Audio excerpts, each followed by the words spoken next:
ಒಂದು ಕನಸು, ಒಂದು ಭರವಸೆ, ಒಂದು ನಿರೀಕ್ಷೆ. ಮನೆಯಲ್ಲೇ ಕೆಲಸ ಮಾಡಿ ಉತ್ತಮ ಆದಾಯ ಗಳಿಸಿ, ಈ ಒಂದು ಮಾತನ್ನು ನಂಬಿ ಸಾವಿರಾರು ಕುಟುಂಬಗಳು ತಮ್ಮ ಜೀವನದ ಬೆವರಿನ ಹಣವನ್ನು ಒಂದು ಭವಿಷ್ಯದ ಕನಸಿಗೆ ಅರ್ಪಿಸಿದವು. ಯಾರೋ ತಮ್ಮ ಮಕ್ಕಳ ವಿದ್ಯಾಭ್ಯಾಸಕ್ಕಾಗಿ ಉಳಿಸಿದ್ದ ಹಣ ತಂದರು. ಯಾರೋ ಮಗಳ ಮದುವೆಗಾಗಿ ಕೂಡಿಟ್ಟ ಚಿನ್ನವನ್ನು ಅಡವಿಟ್ಟರು. ಇನ್ನೂ ಕೆಲವರು ಸಾಲ ಮಾಡಿ ಬಡ್ಡಿಗೆ ಹಣ ತಂದು ಒಂದು ಉತ್ತಮ ನಾಳೆಯ ಕನಸು ಕಂಡರು. ಆದರೆ ಇನ್ನು ಅದೇ ಕೈಗಳಲ್ಲಿ ಕನಸುಗಳಿಲ್ಲ, ಉತ್ತರಗಳಿಲ್ಲ. ಉಳಿದಿರುವುದು ಕಾಯುವಿಕೆ ಮಾತ್ರ. ಪ್ರತಿದಿನ ಒಂದು ಕಚೇರಿಯಿಂದ ಮತ್ತೊಂದು ಕಚೇರಿಗೆ, ಒಂದು ಫೋನ್ ಕರೆ, ಒಂದು ಸಂದೇಶ.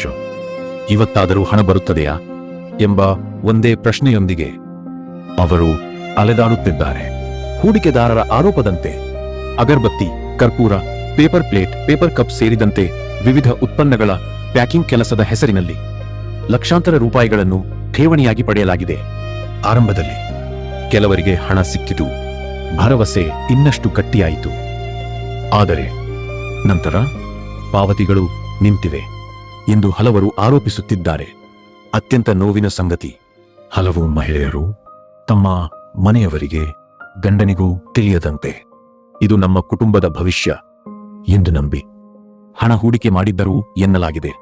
ಇಂದು ಹಣವೂ ಇಲ್ಲ, ಮನೆಯಲ್ಲಿ ಹೇಳುವ ಧೈರ್ಯವೂ ಇಲ್ಲ.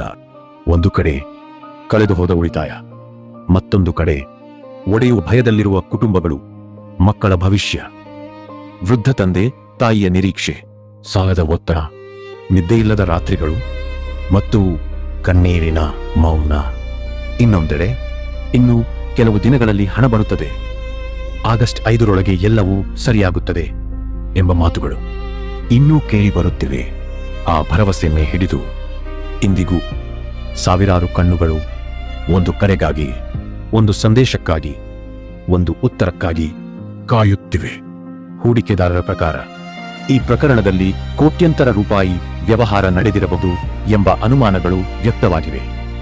ಆದರೆ ಈ ಎಲ್ಲ ಆರೋಪಗಳ ಸತ್ಯಾಸತ್ಯತೆ ಸಂಬಂಧಿತ ಅಧಿಕಾರಿಗಳ ತನಿಖೆಯ ನಂತರವೇ ಸ್ಪಷ್ಟವಾಗಬೇಕಿದೆ.